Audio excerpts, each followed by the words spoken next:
High, আবিরা মিষ্টি চ্যানেলের পক্ষ থেকে শুভেচ্ছা। আশা করি চ্যানেলটি সাবস্ক্রাইব করবেন। আজ আপনাদের দেখাবো যে কোনো বড় ছবি কীভাবে পাসপোর্ট সাইজ করবেন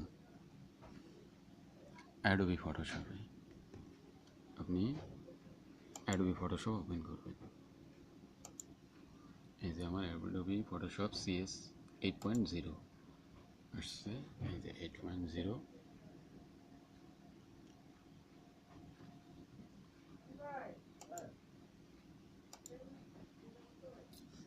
ফিচার আসার পর আপনি ফাইলে চলে যাবেন।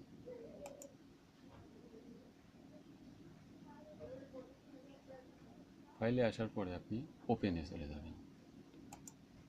ওপেনে যাওয়ার পর এরকম একটা বক্স আসবে। আপনি পিসিতে চলে যাবেন। আপনার ছবিটি মনে করেন পিসিতে আছে। পিসিতে থাকার পরে পিকচারে চলে আসলেন। ওপেন।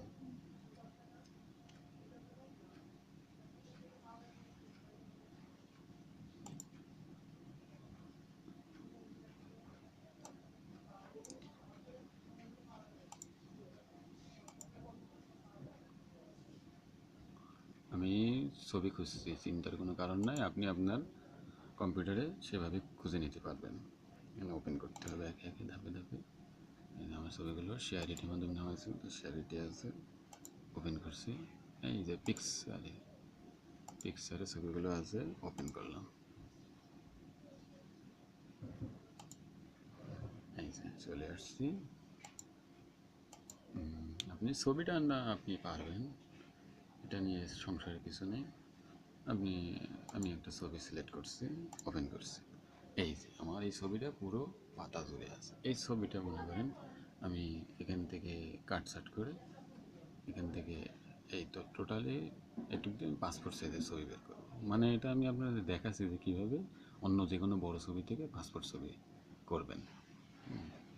আপনি এখানে পাশে দিয়ে রাখলেন, রাখার পরে আপনি ক্রপ বাটনে মানে এটা ক্লিক করে আপনি এখানে চলে আসবেন।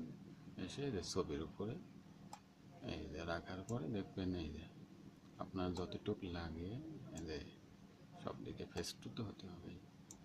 এই যে দেওয়ার পরে মাথার উপরে দিলেন। আমি যতটুকুই কাটবো না কেন সেটাই আপনার পাসপোর্ট সাইজের জন্য গণ্য হবে। এই সুন্দর হয়ে গেল, আমার ছবিটি হয়ে গেল। দেওয়ার পরে দেখেন কোথায় ক্লিক করছি। ক্লিক করার পরে ক্রপ দ্য ইমেজ, ক্রপ করে দিলাম। এই দেখেন আমার ইমেজটা চলে আসলো। রাখার পরে এবার আমি আবার ফাইলে চলে গেলাম। চলে যাওয়ার পরে আমি এখন এটা নতুন পেজ আনব, নিউ আনার পরে এখানে দেখেন, এখানে আর কোনো কাজ নেই, শুধু আপনাকে কাস্টমে যেতে হবে। কাস্টমে যাওয়ার পরে দেখবেন 8x10 পেজের মাপ। এটা এই যে দেখেন 8x10 আসার পরে ওকে দিতে হবে। এই যে আমার পেজটা চলে আসছে। এবং এই পেজে এটা যখন এখানে আনবো তখনই পাসপোর্ট সাইজ নেবে। দেখেন এই যে এটা আছে ট্রান্সফার, দেখছেন মুভ টুল। এই যে ক্লিক করে এখানে রাইট বাটন ক্লিক করে এইখানে দেখেন একটা জিনিস, এখানে যখন আপনি যে এইখান থেকে এইখানে আনবেন তখন দেখবেন এটা গোল বলের মতো হয়েছে।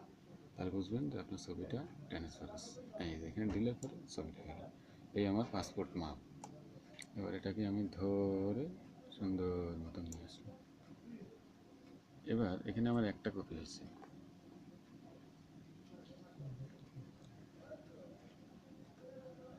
এবার আপনার লাগবে মনে করেন 4 কপি। এটা কিন্তু একটা পাসপোর্ট সাইজ। এবার আমি কন্ট্রোল এবং অল্টার চাপ দিয়ে ধরে আমি অনেক ছবি বানাতে পারবো। দেখেন 3 কপি, 4 কপি। মন চাইলে আপনি এখানে সারাদিন করতে পারেন।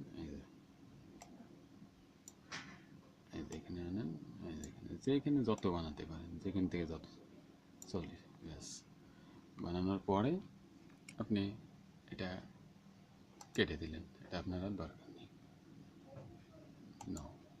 তারপর মনে করেন আপনার হয়ে গেছে। এইবার আপনি দেখবেন ফাইলে চলে যাবেন।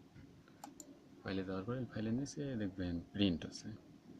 এই যে প্রিন্টে আসার পর আপনার কাজ কিছু নাই, আপনার সব কিছু ওকেই আছে।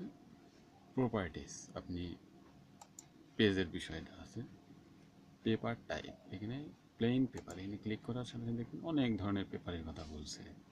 আপনার মনে করেন আছে এইচপি ফটো পেপার, যেটা বাজারে কিনতে পাওয়া যায় এ4 সাইজ, এখানে ক্লিক করেন, আপনি এই পেপারে দেবেন আর কি। প্রিন্ট কোয়ালিটি এখানে বলছে ড্রাফট, নর্মাল, বেস্ট। আর এখানে হচ্ছে পেপার পার শিট, একটা করে শিট, বেশি নাই। আর print on both sides manually, none, কারণ আপনার দুই সাইডে না, এক সাইডে, এটা সাধারণত এক সাইডে ছবি করা যায়। রাশিয়ানরা এমন খুঁজছিল যে যার দুই পেশেই প্রিন্ট করা যায়, কিন্তু আমাদের এখানে পাওয়া যায়নি, নান থাকবে এখানে। আর আপনার কোনো কাজ নেই।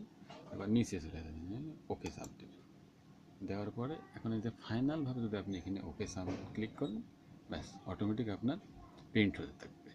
আপনার প্রিন্টারে আপনি সব কিছু ওকে রাখবেন, ওকে দিলে সেখানে প্রিন্ট হয়ে যাবে।